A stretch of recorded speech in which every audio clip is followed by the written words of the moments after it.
What's going on, everybody? Welcome to another Angle of Pursuit podcast, your fantasy football, sports betting, and NASCAR home here at fakepigskin.com. I'm your host, Kyle Robert. You follow me on Twitter at NotoriousKRO. With me once again, it's Brian Twining. What's up, Brian? What's up, Kyle? I am very excited to talk the way that we draft pretty much every year, zero RB. Yes, I sir. love waiting on those running backs. And as Brian mentioned, we're talking zero RB and specifically targets in a zero RB draft. And I know some people may not want to be doing this kind of draft, and I totally get it. That's not comfortable for you. Go ahead. But it's a style that I've had success with that I feel like works well, especially because the running back position is so volatile. Injuries hit the top guys every single year, and I know you can say, well, receivers get hurt too, and yeah, they do get hurt, but at a much less, less injury risk, miss a lot less games, and the guys at the top, the Devontae Adams, the Michael Thomas, the Julio Jones, these guys are guys that play majority, if not all the year, that continue okay, maybe he produced a wide receiver 7 season instead of the top 3 that you drafted him at. You're getting basically your investment where there's a lot of risks you're investing in, especially if it's not Chris McCaffrey, that aren't returning that top 10 upside. So there's a lot of value to be had at the running back position. It may be a little more scary. It may be not what you're looking for. So, but I think there's a lot of names. And even if you don't do zero RB, I think these running backs make sense as potential lottery tickets as you get later into your draft. That could help provide some balance. So when those injuries hit, you have ways to learn to turn. So, everybody does zero RB a little different. I think round 6, round 8 is really kind of the sweet spot for when you want to start targeting them. The more, obviously, the later you can wait. If there's names there that you like, the better you're going to be. But let's dive into some names that we both like. And let's start in Minnesota, where Alexander Madison, I think, is the perfect zero RB target. Not only have we had to deal with the Dalvin Cook, will he, won't he hold out? I'm working under the impression that we don't see him hold out. But this is a guy that has played 4 games in his rookie year, 11 games in his second year, and 14 games last year. So he's already missed time as a starter, missed snaps. And Alexander Madison showed last year that he could step in, he could fill that role. And Brian, as we talked about with this Vikings team, even if Dalvin's there, they like to run the ball. Stephon Diggs is gone. Obviously, Justin Jefferson will step in and kind of take some of that. Irv Smith will step in and take some of that. But this is going to be a team that leans heavily on its run game. And in a Gary Kubiak offense, running backs feast.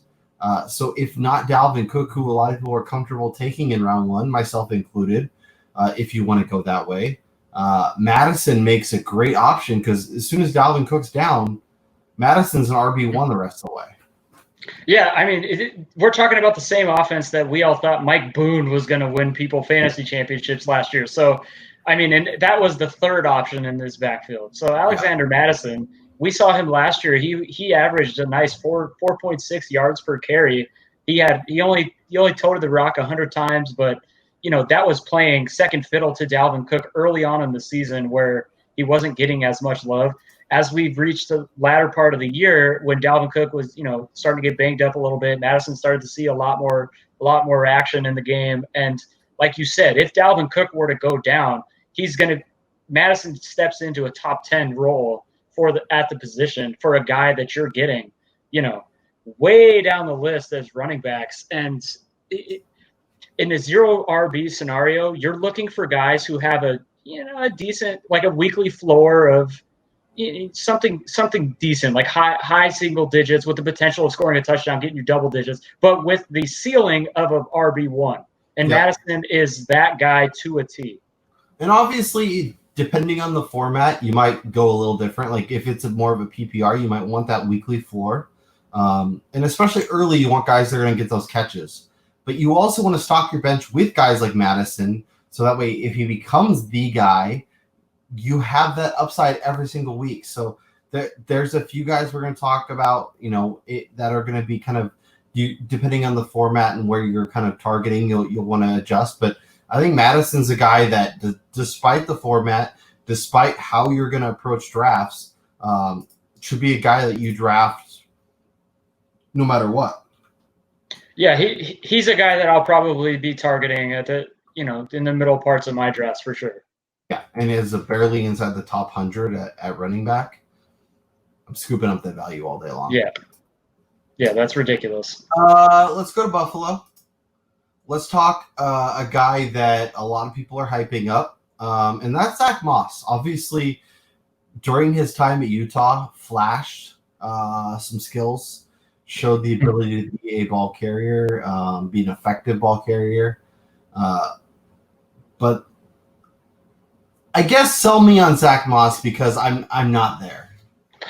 One of the things that kind of excites me about Zack Moss is the role that he's stepping into. I mean, kind of like the way we talked about Brandon Cooks stepping into this wide receiver 1 role. Zack Moss isn't necessarily jumping into being the lead back in an offense, but he's stepping into a role which saw the same amount of carries, basically 50-50 playing time between Frank Gore and Devin Singletary. Frank Gore is an old man. I mean, nothing against Frank Gore and his longevity in the NFL and his career and what he's been able to do, but there is no way possible that Zack Moss is less of a runner right now at this stage of their career than Frank Gore. So to me, you're getting an upgraded Frank Gore in an offense that saw Gore see over 150 carries for a Buffalo team who ranked, I think, in the top 6 in rush attempts. They were 8th in rushing yards, but they were in the bottom half of the league in rushing touchdowns, which to me, that's going to correct itself for the better. And if they're going to be top 10 in both rush attempts and rushing yards with seeing a similar split or even a less split of a 60-40 between Moss and Singletary, and then probably trying to protect Josh Allen a little bit more, we're looking at a guy who could approach 5 to 7 touchdowns in his rookie season, playing that 1A role to, or that 1B role to a Devin Singletary. Yeah, see, but here's where I'm at. Starting week 9, Singletary saw 15 or more touches, basically, or I guess 14 or more. That's when he kind of took over as that lead dog role. And outside of week, Frank Gore ran out of gas. Well, Frank Gore's old, and they realized Devin Singletary is the feature back in this offense, though. And then if you want to talk about around the goal line, like Josh Allen is a guy that's like, if you're projecting him to go from a guy that gets a lot of carries around the goal line to a guy that doesn't get any, then I could see your Zack Moss hype. Maybe he gets a little more work there. But then you have to pull back on the Josh Allen love and assume that he's not going to be the guy that in terms of a fantasy option that we want to use. So I don't get it. Like I think he's a little too plotty for me. I get he's stepping into Frank Gore's role. Yeah, he's better than Frank Gore. But is he really better than Frank Gore? Hall of Fame running back Frank Gore?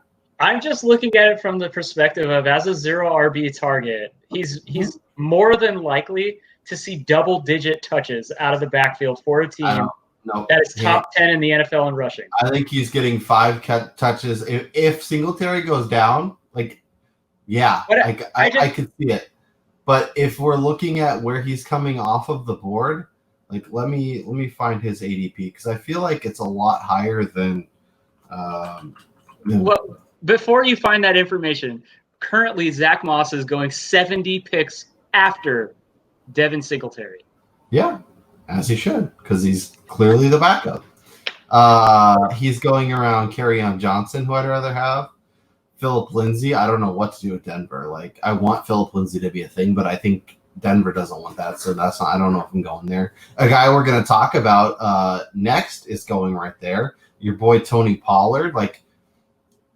If you're telling me at the end of the season which running back do I think has I guess it's Zack Moss, but like if Zeke goes down, Tony Pollard steps into that role, and I feel better about his weekly usage out as a pass catcher, out as a guy who spells, and then we'll talk some PPR options, but guys like Duke Johnson, Boston Scott, I think I might go that way. So I don't know. I don't think he's very good, and I don't know that he's going to get the workload he needs unless Singletary goes down and as a second-year back. I really can't project that. Yeah, I'm looking at it too. Both Singletary and Zack Moss were third-round selections. So to think that Devin Singletary is that much better than Zack Moss, I just don't see that. Yeah, I'd rather have Tevin Coleman, rather have Sony Michel, rather have Matt Breida. It's wild, but here we are. Let's talk about the guy that I would rather have the most. And that's Latavius Murray. I'm not really sure what's going on with his ADP. This is a guy that was going several rounds earlier last year. Had 150 basically target or carries, over 600 yards, found the end zone 5 times, averaged 4.4 yards a carry, going to get work around their goal line. If Alvin Kamara goes down, you have a legit RB1 with a much safer floor than any of the guys we've mentioned. And yet he's going 3, 4, 5 rounds later. People don't like him. I don't know if they think he's old or just not sexy or what it is, but Latavius Murray is like a guy that I'm targeting in every draft. And come season's end, I'm going to be so happy that I have him on my rosters. Yeah, I'm also just as baffled as you are at why Latavius Murray's ADP keeps dropping when he's penned in, he's markered in for 8 to 12 carries a game more than likely with this offense, as the Saints have proven that they do not want to give Alvin Kamara the bulk of the rushing attempts, as they're going to continue to use him as like a scat back. Still, he's still the prime guy, but they're not going to let him get beat up in between the tackles, and they're going to use Murray for that. And we saw them last year down by the goal line. They went more to that heavy package with Taysom Hill back there, which lends to even more attempts for Murray on the field, with the potential of them lining up with a Hill, Murray, Kamara trio back there. I just don't understand the drop in him. And he's another guy. Like I will be probably sniping him a round or two earlier than other people, just knowing what we're getting on a weekly basis and the potential that he could bring back. Totally agree. I will try and get as much of him as possible. And he's a perfect option where if you go 0 RB and you draft him late, you can play him week 1 and week 2 and he won't kill you. And then, has the potential to go way beyond that if Kamara wears down, or if this offense is just awesome like we think it can be. And Michael Thomas is going to get his work, and I think Manuel Sanders will be involved in Jared Cook and stuff. But I think there's plenty to go around, especially when they get around the goal line, for Latavius Murray to be 700 yards, 6 or 7 touchdowns, and reward owners that used him all season long. Yeah, for sure. Let's shift our focus a little bit and talk some non-PPR formats, because obviously, is it easier in PPR? Sure, because we're going to give you some names that make a lot of sense in PPR formats. They're going to give you that weekly catching floor. But there's also names that I think can be useful in non-PPR. Obviously, they're going to be a lot more touchdown dependent, but if they can score 10 touchdowns, 8 touchdowns, they're going to reward you most weeks. And for where you're going to have to pull the trigger on them, like the upside is there for their price tag. So I'll let you go first and give me the name that you put down in non-PPR, because it's not sexy, it's not fun, but it definitely has the potential to pay big dividends. And this is a guy that I've hated on for a while now, but I'm going down to South Beach to look for some talents. And Jordan Howard, I mean, if you're looking for that late round non-PPR option, I think he's a guy he's stepping into a role that saw, the running back not even be existent in this offense last year, as Ryan Fitzpatrick was the leading rusher for the Dolphins. But they made some additions on the offensive line. They two of their first 4 picks were offensive linemen to protect their franchise guy and Tua Tagovailoa. I think the big thing for them, though, this season is going to be the fact that their defense is going to be much improved. And it shows last year they were, I believe, the 32nd ranked scoring defense in the NFL, which is why we saw guys like Devontae Parker, Mike Gesicki, just show out with the amount of time that they had to throw the ball playing from multiple scores down. I think we see them play in a lot tighter games early on, which is going to lend more to the kind of style that Jordan Howard fills, which is big bruising back. And not to forget, Brian Flores, he comes from that Patriot mentality and that Patriot scheme where they like to pound the rock early on in games and to stay in the games, keep them close, because the whole thing is about winning. It's not about stats. So if we see them even improve, 10 spots in offense, as they were the 25th scoring offense, he's a guy who's going to be the lead back for an NFL team that you're getting behind second and even sometimes third options. Yeah. I guess my only pushback would be I think Matt Breida is a good player. I agree. And they obviously brought him in to provide some competition. Now, like you mentioned, they could use a couple different pieces and kind of rotate them. And when they get around the goal line, use Jordan Howard as their premier touchdown machine. So if that's the case, even if they're splitting work kind of in between the 20s, if he's getting the volume down there, that's going to be really important. And I'm really curious to see kind of what they do at quarterback. Like, I think giving Tua a year to fully recover from the hip injury, and obviously it depends on where he's at with that hip. If the hip's fine, they want to start him, then throw him out there. I totally get that, but I think it's definitely worth a look. I think both guys, to be honest, like I would be happy to take a shot on both of them just because everything's so price dependent, right? Like we've never been in on Jordan Howard because of where he typically goes. But as he got away from Chicago, as he got away from Philly, his ADP just continued to dwindle.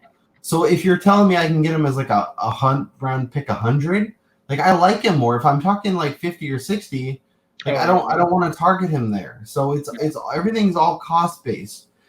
So I totally get it. And like in non-PPR leagues, I'm taking Latavius Murray, I'm taking Jordan Howard, and I'm taking my guy, Sony Michel.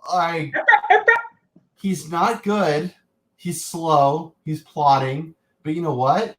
This is a guy that has basically had 900 plus yards, 2 straight seasons, 6 touchdowns, 7 touchdowns. And if Cam is the guy that we think he has the potential to be, and if he lives up to that, kind of end of his run with Carolina, obviously not the final year, but before then, this could be 1,000 yards, 8 or 9 touchdowns, and a huge value. Like Jonathan Stewart's terrible, and he was awesome with Cam Newton. Now, if Cam Newton's washed and it's Jared Stidham and they can't get the offense going and it's kind of a mess, obviously you're going to have to move on. But where you're drafting him, where you could potentially add him to your roster, I think there's a ton of upside and a ton of potential with a minimal investment. If you were to tell me at the end of the 2020 season that, the majority of teams that made it to the championship game or were in or won the fantasy football championship rostered Latavius Murray, Jordan Howard, and Sony Michel, I honestly would not be surprised because that's 2 starting running backs and a guy with the potential to be a starting running back. If you would have told me last year that in 2020 I'd be excited about Sony Michel and Brandon Cooks, I would have probably just quit the podcast right there. We would have canceled this season. No more, done. Yeah, that's a bridge too far, but here we are. It's 2020, and I'm excited about Sony Michel and Brandon Cooks. It's a wild. Dude, it's funny because Sony Michel, I was so excited to draft him. We did a best ball draft, you and I, and we talked about it on previous podcasts. And for that same reason, this is even before Cam Newton had signed there. I just liked him as being a lead back and, still under Bill Belichick. They're going to want to run the ball consistently. And then Now with the addition of Cam Newton, like you said, he led Jonathan Stewart and D'Angelo Williams both to top 20 seasons, on consecutive years. If he's any sort of the same Cam that we've seen where they run that kind of read option type offense, we're going to see probably potential 1,100, 1,200 yard year for Sony Michel, seeing 20 to 25 carries a game. And, getting that potential at pick 100, that's what we're looking for here in zero RB. Absolutely. And in general, like, obviously you want pieces from high scoring, high production offenses. But if offenses are going to be bad and there's going to be questionable quarterback play and they're going to be giving a lot of volume to running backs, that's going to be just as important. It's like we saw last year, Joe Mixon was awesome despite being in a terrible offense that can't produce yards because he was getting so much volume. Volume is key at running back. And if it's productive volume inside the goal line, or if it's lots of handoffs on a crappy offense just because he's getting volume, it's going to get you fantasy points. You just got to ride the wave and enjoy it. To that point, I just want to remind everyone that we were excited about Patrick Laird. And he rewarded the people that used him in a couple weeks. Obviously was, the praise the Laird it has kind of gone by the wayside, but still, like you said, we are. Volume is key.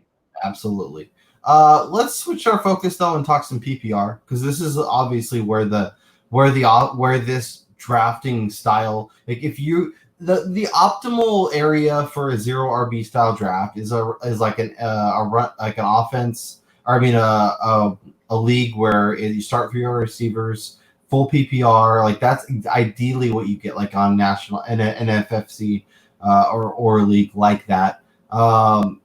So if we were looking at PPR formats, who are some options that you think could provide value, could provide a safe weekly form PPR, and potentially add some upside? One of the guys that I looked at who I've rostered him once in my life, and I've been very disappointed in that, but that's Tariq Cohen. He saw over 100 targets last year. He's not much out of the backfield running the ball, and I do think that we're going to see a little bit of a more efficient and better David Montgomery this year, especially if they transition into Nick Foles playing offense. But even with Montgomery being more involved on the ground, if they were to go to Nick Foles, I think that it just increases the value of Tariq Cohen out of the backfield, because they're likely to play that shotgun where it's less likely an option style game with Trubisky running around back there like a chicken with his head cut off. He was second to Montgomery. He still saw 64 carries last year, which we're probably going to see a similar number. I don't see him getting very more than that. But they were the Bears. The thing to me I'm looking at, they were third to last in the NFL in scoring. That's gotta improve, right? I mean, I'm looking at positive regression, which to me we're talking more about opportunities. We're talking about a potentially Mitchell Trubisky-led offense, so we'll see. But I'm with you in terms of, I think he should give you a safe floor. Obviously, last season was kind of a disappointment from the season before, but now you're getting him at a much better price tag. Like, I love Anthony Miller. I think there's potential there. Obviously, Allen Robinson's the wide receiver one and the number one player. But beyond him, like Riley Ridley is somebody that people are trying to talk themselves into. They have Cole Kmet. They brought in Jimmy Graham, who's terrible and old. That's a joke. There's not a lot there. So if they're going to be used, I could see scenarios where Cohen is in different spots and David Montgomery's still in the game. Like they could kind of mix and match and do some different things. So yeah, I think in a PPR format, I think he makes a ton of sense, especially if he sees those 90 to 100 targets. Yeah, he just on those targets, he had 79 receptions last year. So I mean, you're looking at a poor man's wide receiver playing running back, right? Who in a PPR, if it's full PPR, I mean, those are valuable points. And those are guys, and he's a perfect guy to start the season with some of the Alexander Madisons and Zack Mosses and guys that have more potential upside sitting on your bench. And then when they're ready to pop, that's when you make the swap. Yep. The another guy that I want to discuss in PPR formats is Boston Scott. And I love Miles Sanders. Like, Miles Sanders is my dude. I've been on him since last year. I said he would be a first-round talent this year. Look where he's going, borderline first round. Let's go. That being said, if you look, Boston Scott is going to be involved in this offense. Doug Peterson likes to mix and match. As frustrating as it is going to be for all of us fantasy owners, all of us that want to take Miles Sanders and want him just to go off, because he has the ability to be the number one running back in fantasy. But Boston Scott, look at his last 4 games. He had 6, 7, 6, and 6 targets.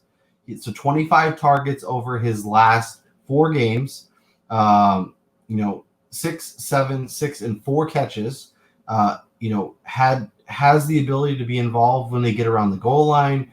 Has the ability to drive fantasy owners crazy that own Miles Sanders. That was me last year. And outside of Ertz and Goddard, like, you don't feel good about any of the receivers. Like, I love Jalen Reagor. I think he's going to be awesome. Alshon Jeffrey's probably going to start on the PUP. They went and got Marquise Goodwin. There's not a lot there. So this is another offense where they could use Sanders and Scott, and both of them could produce and have a really solid fantasy season. Yeah, I like Boston Scott's potential, especially if we're going 0 RB. He's he's the perfect fit for that kind of draft strategy. I'm just terrified of Doug Peterson as a guy who was talking up Miles Sanders last year, just like you. It was extremely frustrating to see them continue to give the ball to a guy who I just talked up in Miami, Pig Howard, when you had a guy as explosive as Miles Sanders seeing, minimal touches. It just worries me that we're going to see, again, like a full rotation in that backfield, which isn't bad in this 0 RB. So in that case, I like your call with Boston Scott. I just cannot stand the way Peterson manages his backfields. Yeah, but we're talking Boston Scott in the 11th or 12th round. That's tremendous value. I'm going to have a hard time not pulling the trigger. Like, Chase Edmonds is another guy that I think could have value as a pass catcher in Arizona. And then there's one other guy that I want to talk about. Let me find him really quick. The guy is Antonio Gibson. Washington football team, as they're now called, it is going to, obviously they have Darius Guice, who people are trying to get excited about, a guy that we haven't really been able to see live up to his full potential. Adrian Peterson's still there. But Gibson has the ability to be different than a lot of the guys in that backfield. And I think he could be a unique piece that helps kind of find different ways to attack. And obviously this is going to be an offense that needs the help they can get. So if you can get Gibson 5 to 7 targets a game, whether it's, he was a college receiver, he's going to play more running back in the NFL, kind of be a versatile guy. And worst case scenario is he's a Boston Scott clone. Best case scenario, he's like David Johnson.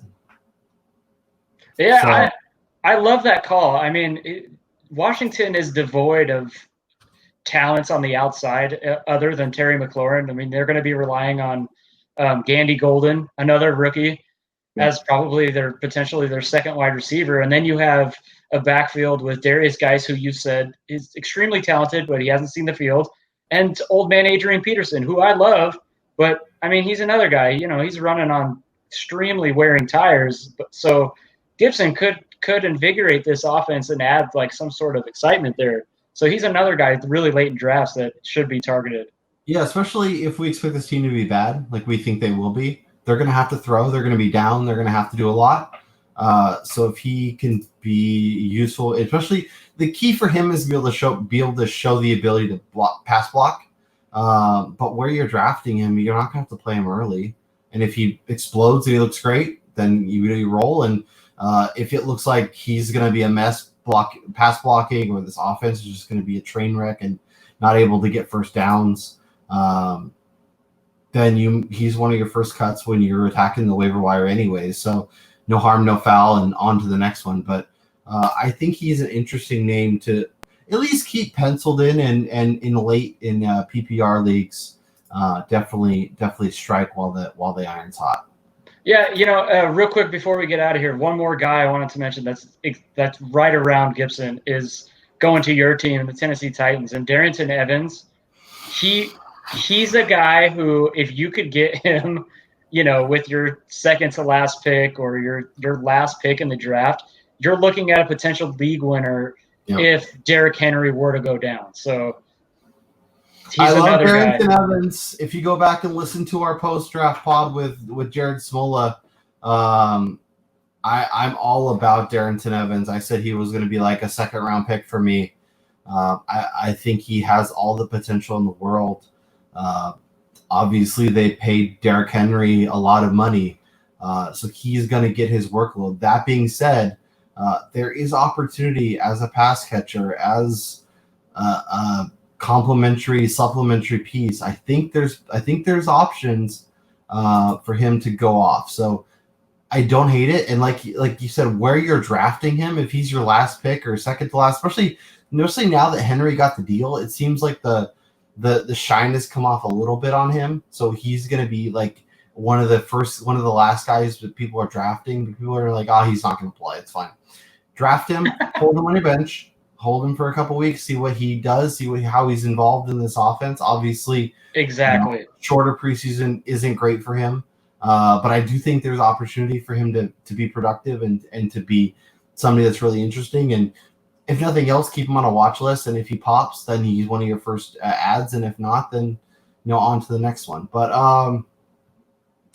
I think this was good. We hit on a few names. If you have a 0 RB target, a guy going in say round 8 or later, hit us up in the comments. Let us know.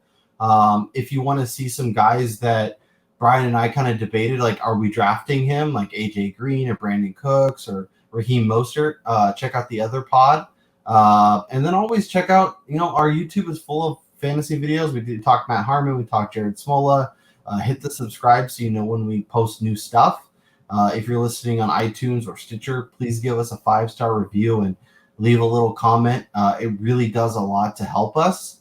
But for Brian Twining, I'm Kyle Robert, and we'll talk to you guys next time.